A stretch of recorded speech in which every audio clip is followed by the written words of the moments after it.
The autumn morning arrived softly over the town of Cedarbrook, carrying with it the gentle scent of fallen leaves and wood smoke from distant chimneys. The sun rose slowly, as if it too were in no particular hurry, casting long ribbons of golden light across the quiet streets where old maple trees stood like patient guardians, their branches heavy with leaves the color of amber and rust. On Maple Grove Lane, a row of homes sat peacefully beneath the changing canopy, each house telling its own quiet story through window boxes filled with late-season chrysanthemums and front porches adorned with wicker chairs that had witnessed countless conversations over countless years. The neighborhood had existed in this gentle state for decades, a place where seasons turned slowly and neighbors knew the rhythm of one another's days. At number 47, a modest Victorian home with sage green shutters and a wraparound porch, the morning light found its way through lace curtains into a bedroom where Dr. Eleanor Okonkwo was just beginning to stir. She lay beneath a quilted comforter that had belonged to her grandmother, its patches of soft cotton worn to the texture of clouds from years of loving use. The room smelled faintly of lavender, a small sachet tucked beneath her pillow as it had been since childhood, a habit she had never outgrown. Eleanor opened her eyes slowly, letting the world come into focus with the same patient attention she brought to everything in her life. She was 53 years old, though the gray that had begun to thread through her natural hair only seemed to soften her features rather than age them. Her face held the kind of warmth that came from a lifetime of listening to others, of sitting beside hospital beds and holding hands in moments of fear, of delivering news both joyful and sorrowful with equal measures of compassion. She had been a physician for 27 years now, specializing in geriatric medicine at the Cedarbrook Community Hospital, where she was known not only for her medical expertise, but for the way she remembered the names of her patients' grandchildren, the way she never rushed through an appointment, the way she seemed to understand that healing was about far more than prescriptions and procedures. The house had been her home for 3 years now, purchased after her husband Marcus had passed away from the very disease she had spent her career treating. The irony had not been lost on her, but she had processed that grief the way she processed everything, with time and tenderness and the understanding that pain was simply love with nowhere to go until it found its way back to gentleness. She rose from the bed and wrapped herself in a worn cardigan, the color of heather, padding across the hardwood floors that creaked in familiar places, announcing her movement through the house like an old friend saying good morning. In the kitchen, she filled her copper kettle and set it on the stove, then stood at the window watching the morning continue its slow arrival while she waited for the water to warm. The backyard was her sanctuary, a garden she had cultivated with the same patience she brought to her patients. There were raised beds of herbs, rosemary and thyme and sage that she used in her cooking, and rows of vegetables that she tended each evening after returning from the hospital. In the corner stood a small greenhouse where she coaxed tomatoes to grow even as the weather turned cold, their vines climbing toward the glass ceiling as if reaching for the weakening sun. This morning, like most mornings, she planned to spend an hour in the garden before heading to the hospital for her afternoon shift. It was her meditation, her prayer, her way of staying connected to the earth and to the quiet rhythms that sustained her through long days of caring for others. She made her tea, a blend of chamomile and mint that she purchased from a small shop downtown, and carried it to the back porch where she sat in a rocking chair that moved with the gentlest pressure. The steam rose from her cup in lazy spirals, and she breathed deeply, filling her lungs with the cool autumn air that carried hints of decaying leaves and distant rain.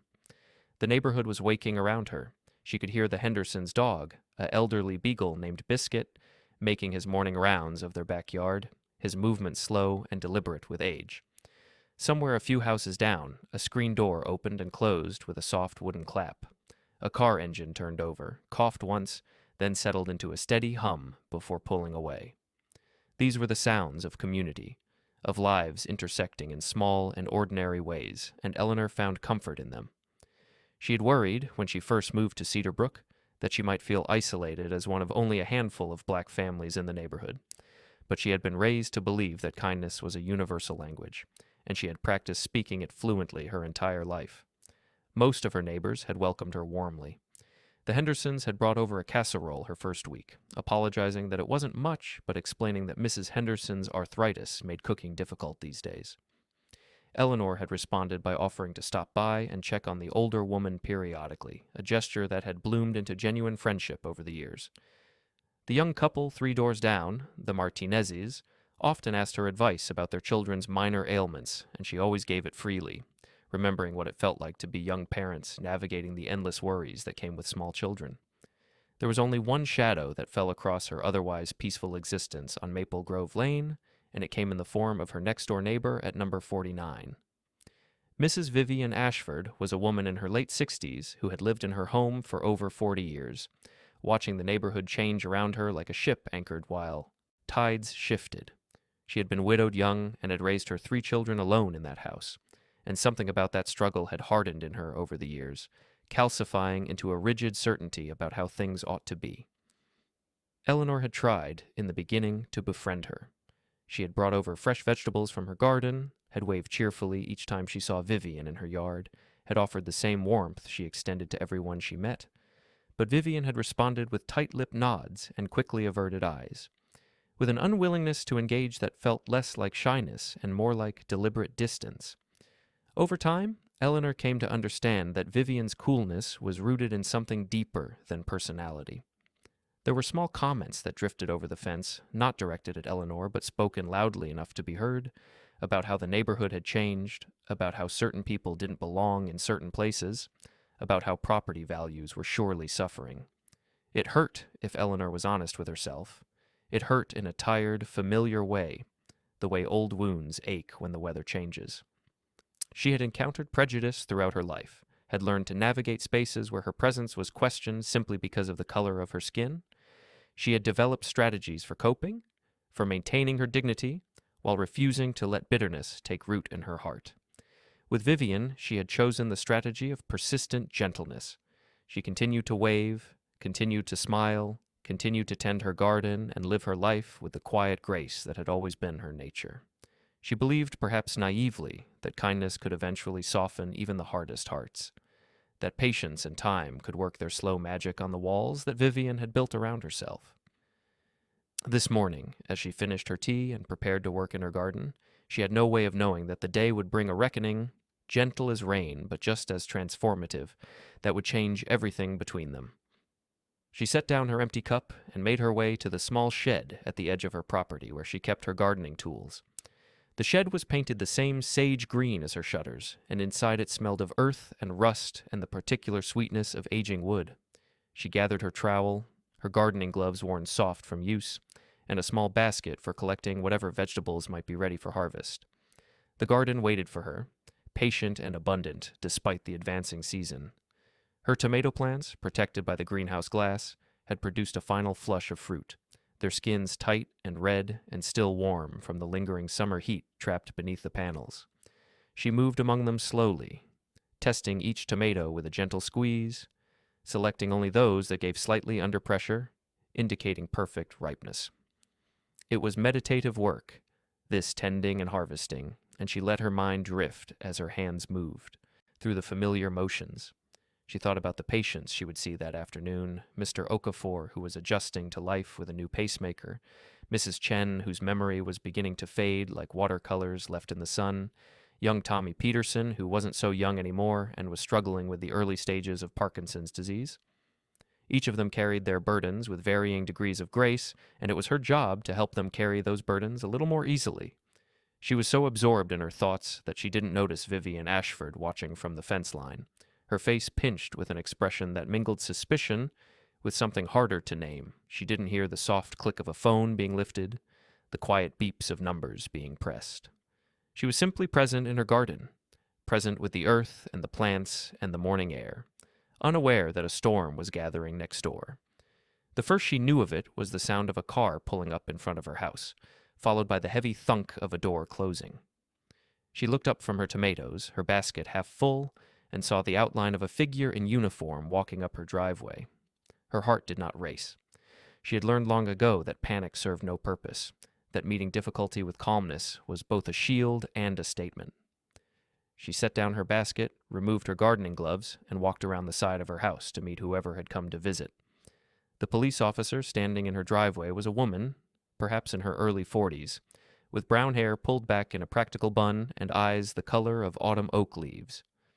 Her name tag read Officer Delgado, and her expression held a careful neutrality that suggested she was reserving judgment, gathering information before drawing conclusions. Eleanor approached her with the same measured calm she brought to difficult conversations with patients.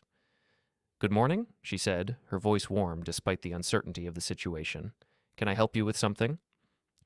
Officer Maria Delgado had been with the Cedarbrook Police Department for 18 years. She had seen the full spectrum of human behavior in that time, the beautiful and the ugly, the moments of grace and the moments of failure.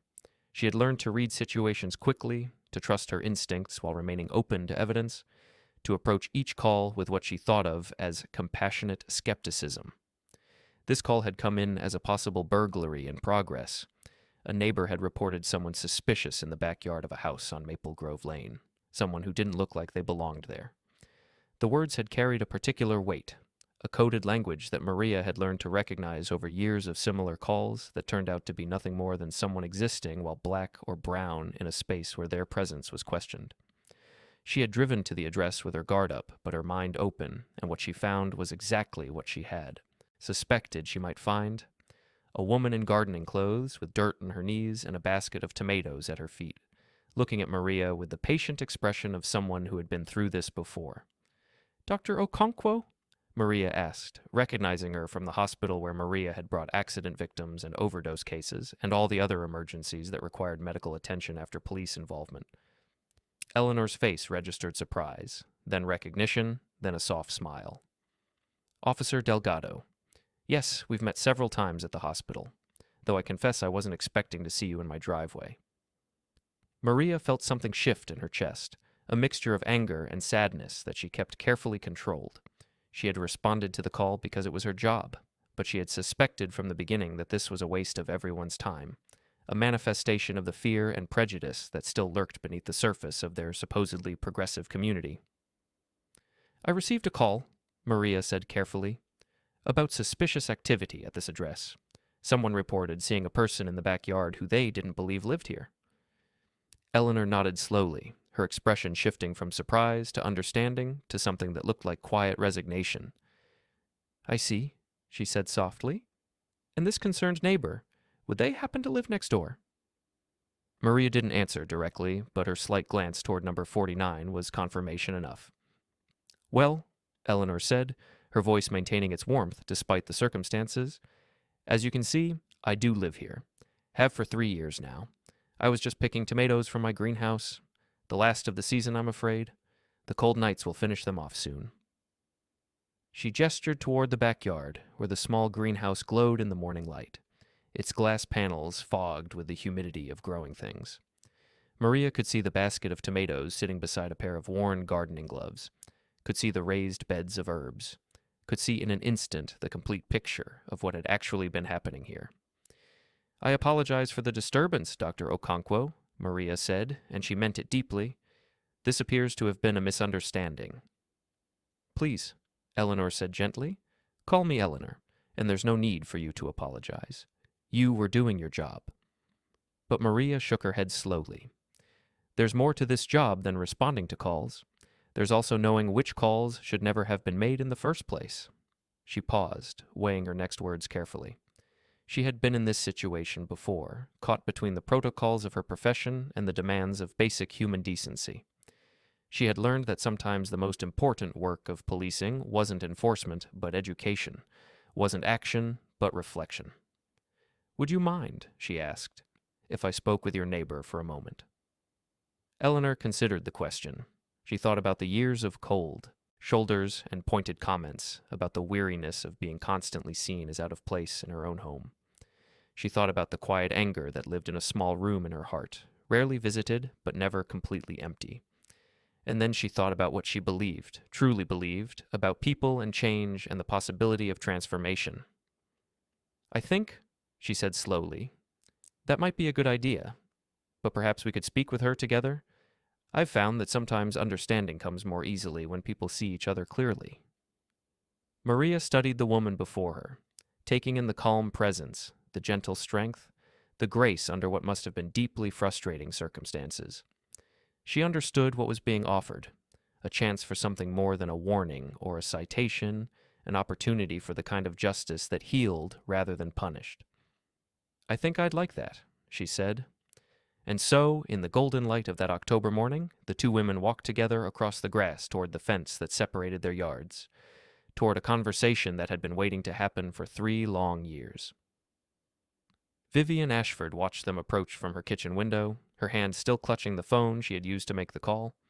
Her heart was beating quickly, though she couldn't have said exactly why. She had been so certain when she dialed, so convinced that she was protecting her neighborhood from some unnamed threat. But now, watching the police officer and her neighbor walking side by side, their body language suggesting something very different from an arrest or confrontation, she felt the first flutterings of doubt. She had lived in this house for 43 years, ever since she and Harold had purchased it as newlyweds, with dreams of filling its rooms with children and laughter. And they had done that for a time. 3 children born within 5 years, the house constantly alive with noise and motion and the beautiful chaos of family life. Then Harold had died, suddenly and without warning, a heart attack at 42 that had left her alone with 3 children under 10 and a mortgage that seemed insurmountable.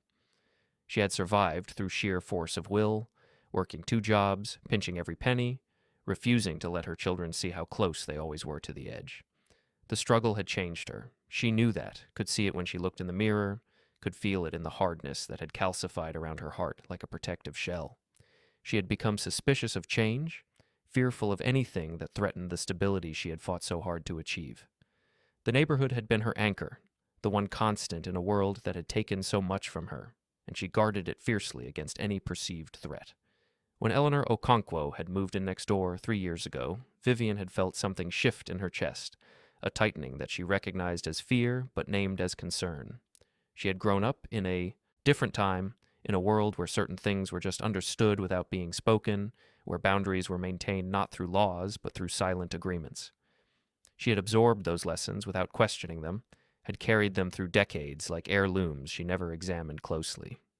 She told herself that her suspicion wasn't about race, not really. It was about property values, about neighborhood character, about maintaining standards. But even as she thought these words, some quiet part of her knew they were lies. She told herself to avoid looking directly at the truth. The truth was that she had been taught to fear, and she had never learned to question that teaching. Now, as she watched Eleanor and the police officer approaching her door, she felt that fear warring with something else, something newer and less familiar. It felt almost like shame. The doorbell rang, and she stood for a long moment before answering, trying to compose herself, trying to prepare for whatever was coming. When she finally opened the door, she found herself facing 2 women whose expressions held no anger, no accusation, only a kind of patient waiting that unnerved her more than hostility would have. "Good morning, Mrs. Ashford," Officer Delgado said. "I'm Officer Maria Delgado. I believe you called about a disturbance at your neighbor's property?" Vivian's mouth opened and closed several times before she found words. "Yes, I saw someone in the backyard, and I didn't recognize... I thought..." "You thought," Eleanor said gently, "that I was breaking into my own home." The words hung in the air, soft but undeniable. Vivian felt heat rising to her cheeks, a flush of embarrassment that she couldn't hide or explain away.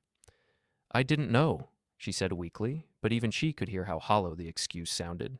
She had lived next to Eleanor for 3 years. She had seen her coming and going, had watched her tend her garden, had received vegetables left on her doorstep with handwritten notes wishing her well. She had known on some level. She had simply chosen not to acknowledge it. Maria Delgado had seen this moment many times before, the instant when denial crumbled and people were forced to confront what they had done. She had seen it go badly more often than not, watched as embarrassment turned to defensiveness, as shame transformed into anger. But she had also seen, on rare occasions, something more hopeful happen, a genuine reckoning that opened the door to change. She spoke carefully, choosing her words with intention. "Mrs. Ashford, I'm not here to cite you or to cause you any trouble, but I do think we need to have an honest conversation about what happened today and why." Vivian looked from the officer to Eleanor, and something in her neighbor's face, some depth of compassion that she hadn't expected and didn't feel she deserved, made her eyes sting with unexpected tears. "Would you like to come inside?" she asked, her voice barely above a whisper. "I have coffee on. I could make tea if you prefer." It was such a small offering, such a tentative gesture toward reconciliation, but Eleanor recognized it for what it was, A crack in the wall, a first step on what would be a long road. Tea would be lovely, she said. Vivian Ashford's kitchen was a time capsule from another era, all harvest gold appliances and wooden cabinets that had been wiped down so many times their finish had worn thin in places. A collection of ceramic roosters lined a shelf above the window, their paint faded, but their position suggesting they had been arranged with care. The room smelled of coffee and something fainter, older, the particular scent of a house that had been lived in for decades. The three women sat around a small breakfast table covered with a vinyl cloth printed with cheerful flowers. Vivian's hands trembled slightly as she poured tea from a pot that had belonged to her mother, the familiar ritual providing a framework for a conversation she didn't know how to begin. Maria Delgado sat quietly, observing. Part of her job, she had learned long ago, was knowing when to speak and when to create space for others to find their words. This moment required the latter. Eleanor accepted her tea with a soft thank you, then wrapped her hands around the cup as if drawing warmth from it. She looked around the kitchen, taking in the photographs on the refrigerator, the well-worn dish towels hanging from the oven handle, the small signs of a life lived in this space for many years. "You've been here a long time," she said, not a question, but an observation, an invitation. Vivian nodded, her eyes fixed on her own cup. 43 years next spring. Harold and I bought this place right after we got married. Everyone said we were crazy, that we couldn't afford it. But Harold... She paused, and something softened in her face. Harold believed we could do anything if we worked hard enough. "Tell me about him," Eleanor said gently. It was an unexpected request, and it caught Vivian off guard. She looked up, searching Eleanor's face for mockery or manipulation, but found only genuine interest. "He was a good man," she said slowly. "He worked at the paper mill, put in 50-hour weeks sometimes, but he always had time for the children. He used to build them things, birdhouses and tree forts, and this elaborate dollhouse for our daughter that I still have in the attic." She paused, lost for a moment in memory. "He died when he was 42. Heart attack, right there in the living room. The children were 8, 6, and 4. Eleanor's face shifted to an expression of deep compassion. She knew the story, not the specifics, but the shape of it, the weight of sudden loss and the long struggle that followed. "I'm so sorry," she said, and she meant it. "I raised them alone," Vivian continued, as if once started, the words needed to keep flowing. "Worked at the school cafeteria during the day and cleaned offices at night. We didn't have much, but we had this house, and I promised myself I'd never lose it, that I'd keep it safe no matter what." She looked up then, meeting Eleanor's eyes for the first time since they'd sat down. "I think," she said slowly, "I think I've been so afraid of losing things that I forgot how to let new things in." Maria watched this confession unfold with a mixture of hope and caution.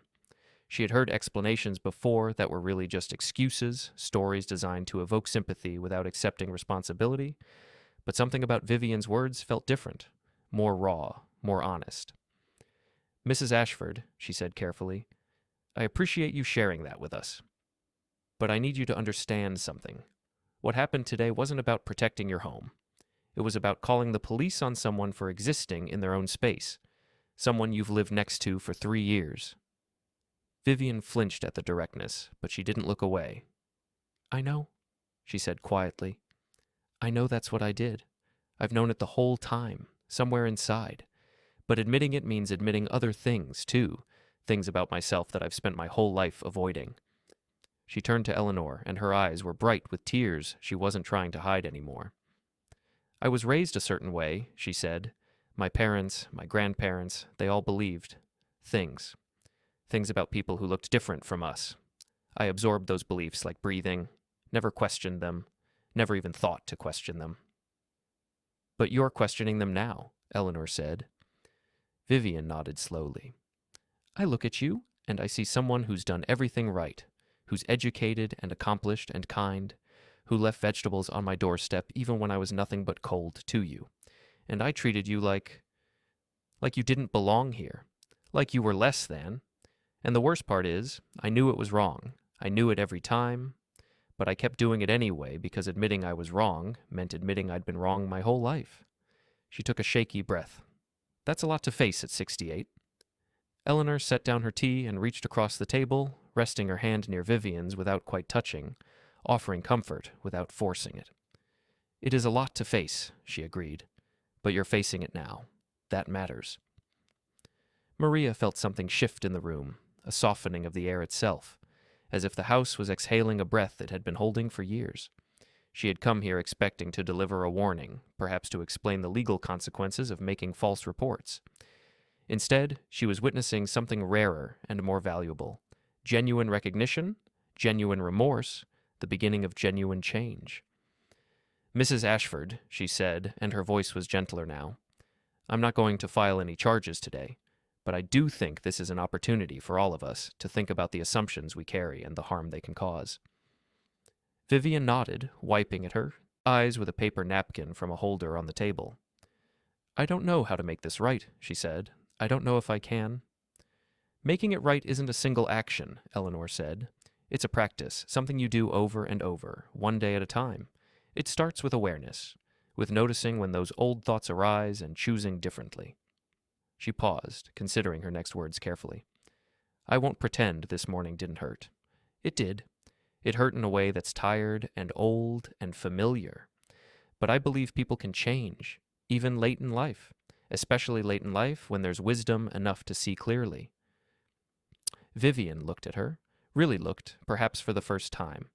She saw the gray threading through Eleanor's natural hair, the warmth in her dark eyes, the quiet dignity that seemed to emanate from her like light from a lamp. She saw a woman who had every right to be angry, to demand consequences, to walk away, and had chosen instead to sit at this table and drink tea and offer the possibility of understanding. "I'm sorry," Vivian said, and the words seemed to come from somewhere deep inside her, somewhere that had been locked and sealed for a very long time. "I'm sorry for today, and for every day before this when I made you feel unwelcome in your own home." Eleanor squeezed her hand gently. "I accept your apology," she said, "and I hope this can be a beginning for us, not an ending." They sat together in the soft morning light, three women from different places and perspectives, sharing tea in a kitchen full of memories. Outside, the autumn wind stirred the maple trees, sending a cascade of golden leaves drifting past the window like confetti thrown by the sky itself. Maria Delgado thought about all the calls she had responded to over the years, the ones that ended badly, and the ones that ended well, and the many that simply ended without any resolution at all. This one, she realized, was something different. This was the kind of moment that reminded her why she had become a police officer in the first place, not to enforce laws, but to help people find their way back to each other. "I should probably get going," she said, rising from her chair, "but I want to thank both of you for how you've handled this today. It gives me hope." Eleanor walked her to the door, while Vivian remained at the table, looking exhausted, but somehow lighter, as if she had set down a burden she hadn't realized she was carrying. "Thank you," Eleanor said quietly to Maria as they stood on the porch, "for not just seeing a call to respond to, for seeing the people involved." Maria shook her head. "Thank you for being willing to have that conversation instead of just asking me to deal with it. That took more grace than most people have." "Grace is a practice," Eleanor said, echoing her earlier words. "One day at a time." She watched as Maria walked to her patrol car, then turned back to look at Vivian's house, at the kitchen window where she could see her neighbor still sitting at the table, her head bowed. There was a long road ahead, she knew. One conversation didn't erase 43 years of ingrained beliefs. But every journey started somewhere, and today they had found their starting point. The next few weeks saw small changes on Maple Grove Lane, changes so subtle that only someone paying close attention would notice them. Vivian began leaving her curtains open more often, letting light into rooms that had been shadowed for years. She waved back when Eleanor waved to her, tentatively at first, then with growing warmth. One morning, Eleanor found a jar of homemade apple butter on her porch with a note that simply said, "From my grandmother's recipe. I hope you like it." She carried it inside with a smile, recognizing the gesture for what it was, and offering a bridge being built one plank at a time. She reciprocated by inviting Vivian to help her close her garden for the winter, an invitation that was accepted with nervous gratitude. They worked side by side for an afternoon, pulling spent plants and spreading mulch, and somewhere in the rhythm of that shared labor, they began to find the ease of genuine connection.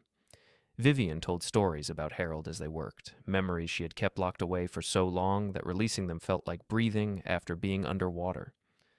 Eleanor listened without judgment, offering her own stories in return, tales of her husband Marcus and the life they had built together before illness took him away.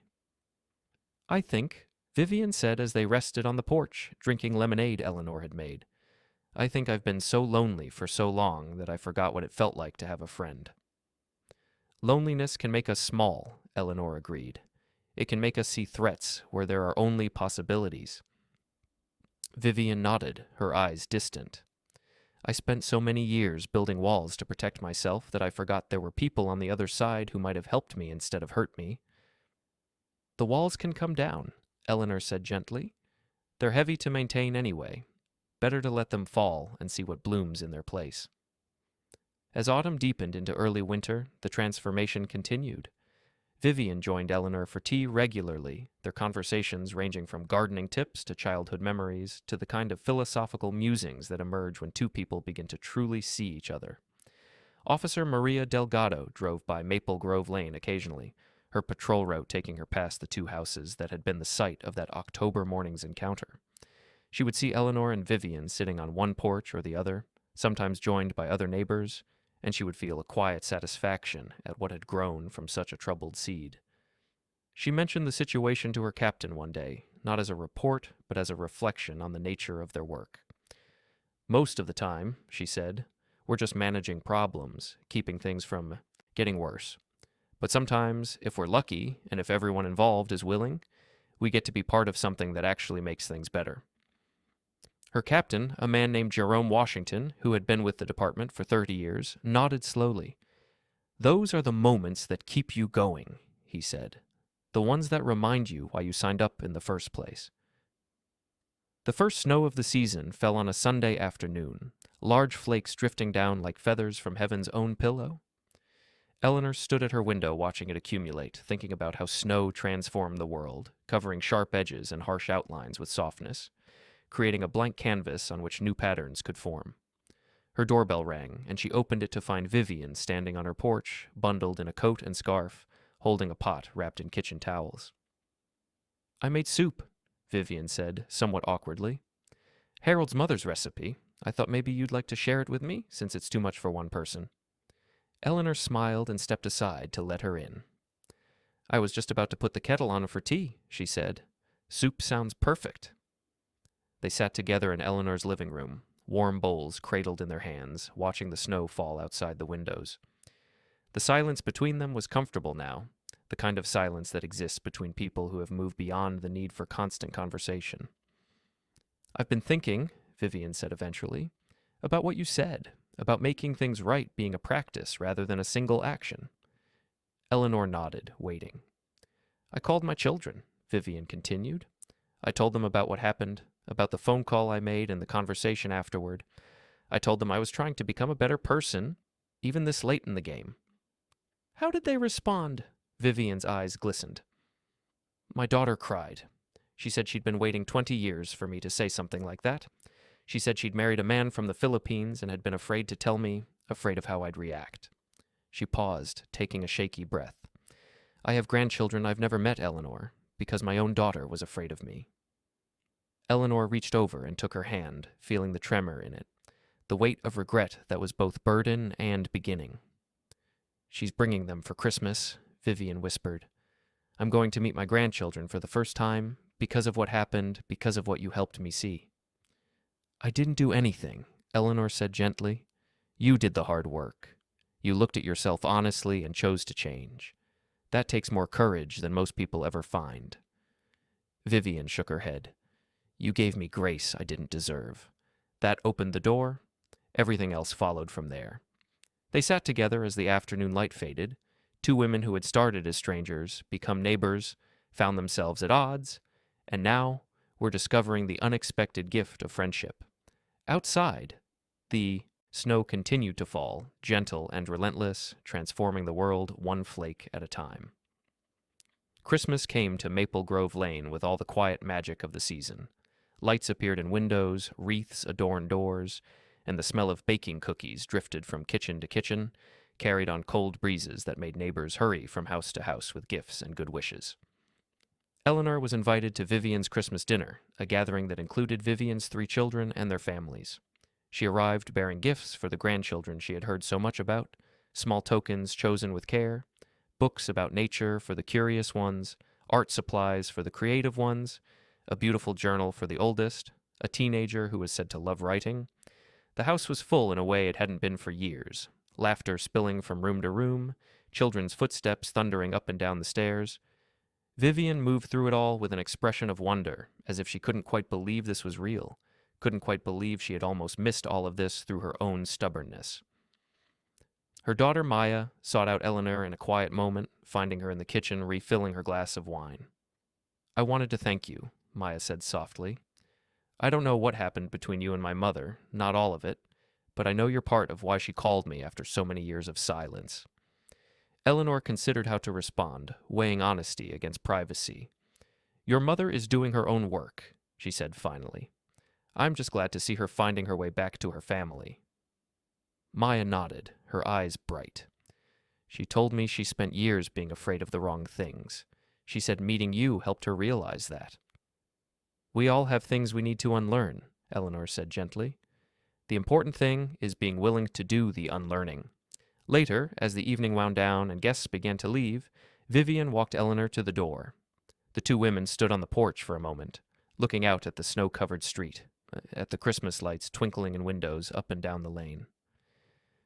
"I never thought I'd have a Christmas like this again," Vivian said quietly. "I'd given up hoping for it." "Hope is persistent," Eleanor replied. "It has a way of surviving even when we think we've lost it completely." Vivian turned to face her, and in her eyes was something that hadn't been there before. Peace. Not perfect peace, not the kind that comes from having no troubles, but the kind that comes from knowing you're on the right path. Finally, after years of wandering in the wrong direction. "Thank you," she said, "for everything, for the grace, for the patience, for seeing me as someone who could change instead of writing me off." "Thank you," Eleanor returned, "for being brave enough to do the changing." They embraced, 2 women who had found friendship in the most unlikely circumstances, 2 neighbors who had learned that walls can become bridges when you're willing to do the work. The winter passed slowly, as winters do, but it passed with warmth, despite the cold. Eleanor and Vivian developed a routine of sorts. Tea on Sundays, grocery shopping together on Wednesdays, movie nights on Fridays when they would take turns choosing films from decades past and share popcorn while debating the merits of various leading men. The other neighbors noticed the change and were warmed by it. The Hendersons remarked on how nice it was to see Vivian out and about more often. The Martinez family commented on the laughter they sometimes heard drifting across the fence, so different from the silence that had characterized that property for years. Officer Maria Delgado stopped by one afternoon in late February, not on official business, but because she had been thinking about the women of Maple Grove Lane and wanted to see how they were doing. She found them in Eleanor's kitchen, flour dusting every available surface, attempting to make croissants from a recipe they'd found online. "It's harder than it looks," Vivian admitted, holding up a misshapen lump of dough. "But Eleanor says the important thing is the process, not the product." "The process of learning together," Eleanor clarified, laughing as she brushed flour from her apron. "Though I admit I'm hoping for at least one edible croissant out of this experiment." Maria accepted a cup of coffee and watched them work, marveling at the ease between them.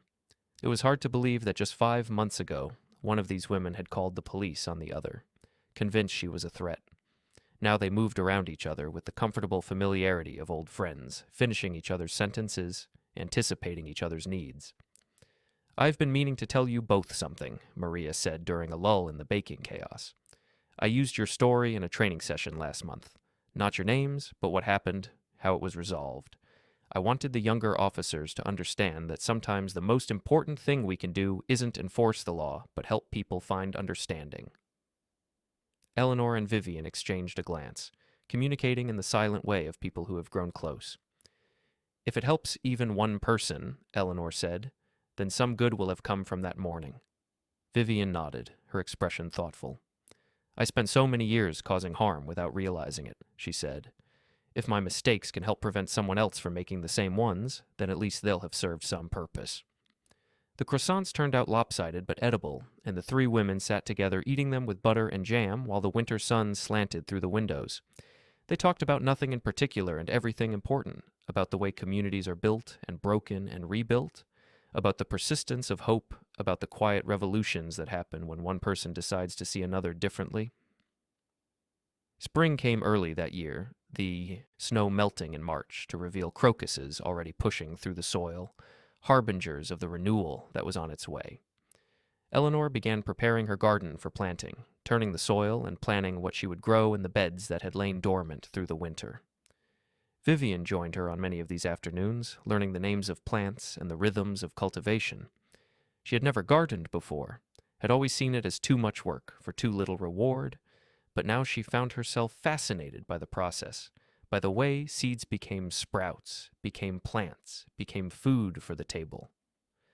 "It's like a metaphor," she said one day, watching Eleanor transplant seedlings into the soil with infinite care. You plant something small and tend it patiently, and eventually it becomes something bigger than you imagined.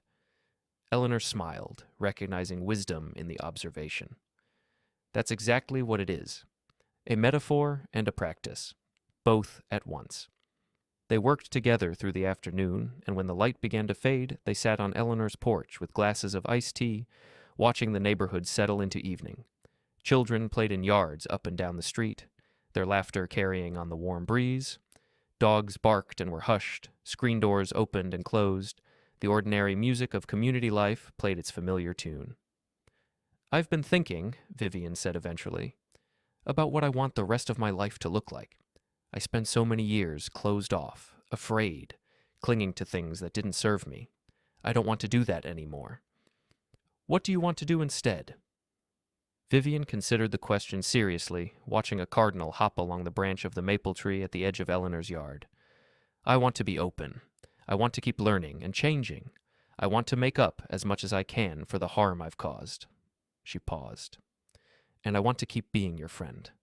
These past few months have been the happiest of my life since Harold died."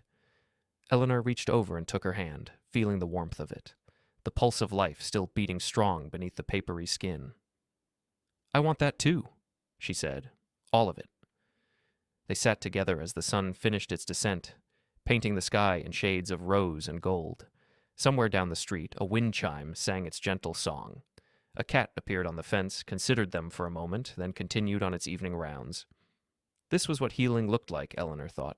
Not a dramatic moment of transformation, but a slow accumulation of small changes, day after day, choice after choice. It was messy and imperfect and often uncertain, but it was real and it was happening, and that was enough. As the seasons turned and another year began its cycle, the story of what had happened on Maple Grove Lane became part of the neighborhood's collective memory, told and retold with the softening that comes from time and perspective. The tale of the phone call and what followed became, in the telling, something like a fable, a story about the possibility of change and the power of grace. New families moving to the neighborhood would hear it from longtime residents, who would point out the two houses where it had happened and speak with wonder about the friendship that had bloomed from such unlikely soil. They would see Eleanor and Vivian on their regular walks together, two women of different backgrounds who had found common ground, and they would feel reassured that this was a community where such things were possible. Maria Delgado continued her work with the police department, carrying the lessons of that October morning into every call she answered. She developed a reputation for de-escalation, for finding solutions that serve justice without creating more harm. When asked about her approach, she would sometimes mention a morning on Maple Grove Lane when she had learned that the best outcome isn't always the one in the rulebook.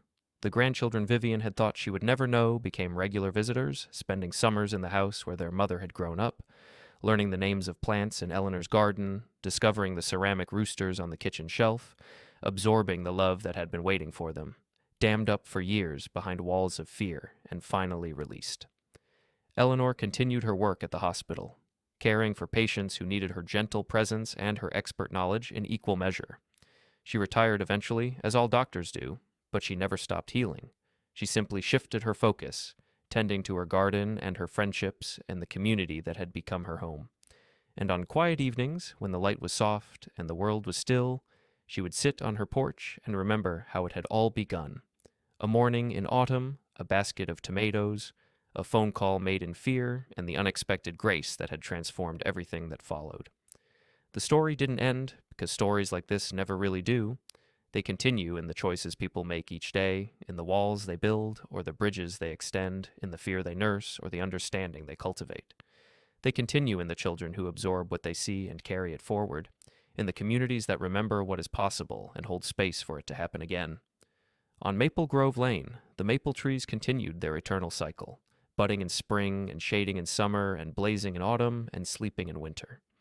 The houses stood firm against the seasons, their walls holding the warmth of lives lived and lessons learned. And two women, neighbors who had become friends, continued walking together toward a horizon that seemed somehow both near and infinitely far.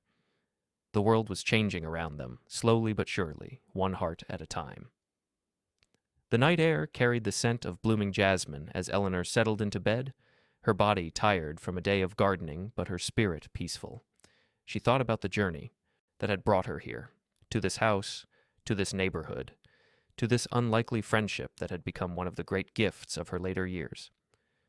She thought about Marcus, gone these years now, and how he would have appreciated this story, would have seen in it the proof of what he always believed, that people could change, that understanding could triumph over fear, that love was patient enough to wait for hearts to open. She thought about her patience over the years, all those lives she had touched and been touched by, the endless cycle of illness and healing that had taught her so much about the resilience of the human spirit. And she thought about Vivian, about the morning of the phone call and everything that had followed, about the walls that had come down and the bridges that had been built in their place. Her eyes grew heavy as sleep began to claim her, that gentle descent into rest that came more easily these days, as if her body recognized that she had found her peace and could let go without fear. Outside her window, the night was quiet and still. The stars wheeled slowly overhead, ancient light traveling across impossible distances to reach this small house on this small street, in this small town that held, within its ordinary boundaries, extraordinary stories of redemption and grace. A gentle breeze stirred the curtains, carrying with it the whispered promise of another day, another chance, another opportunity to choose kindness over fear, connection over isolation, love over all the smaller things that masqueraded as love's opposite. Eleanor smiled as sleep claimed her, carrying her into dreams of gardens and grandchildren, of seasons turning and friendships deepening, of all the ordinary miracles that made up a life well lived. The world would be there when she woke, with all its challenges and complications. But tonight, in this moment, everything was exactly as it should be, quiet, peaceful, and full of the gentle hope that tomorrow would bring more light. Morning would come, as it always did, soft and golden over Maple Grove Lane. Eleanor would rise and make her tea and tend her garden. Vivian would wave from next door and maybe come over for breakfast. The day would unfold with its small pleasures and minor challenges, its moments of connection and solitude, its steady rhythm of life continuing. And somewhere in that ordinary day, another seed would be planted, another understanding would grow, another wall would begin to crumble. Because that was how change happened, not in dramatic upheavals, but in the steady accumulation of choices, each one building on the last, creating something larger than any single moment could contain. The story of what happened on Maple Grove Lane was complete in one sense, but also forever unfinished, because it had become part of a larger story that would continue as long as there were people willing to see each other clearly, to offer grace even when it wasn't deserved, to believe that the next chapter could be different from the last. And so, dear listener, as you settle into your own rest, know that the same possibility exists for you, for all of us. The walls we've built can come down. The fears we carry can soften. The strangers we've avoided can become friends. All it takes is one moment of courage, one gesture of grace, one decision to see the person standing before us not as a threat, but as a fellow traveler on this long and winding road.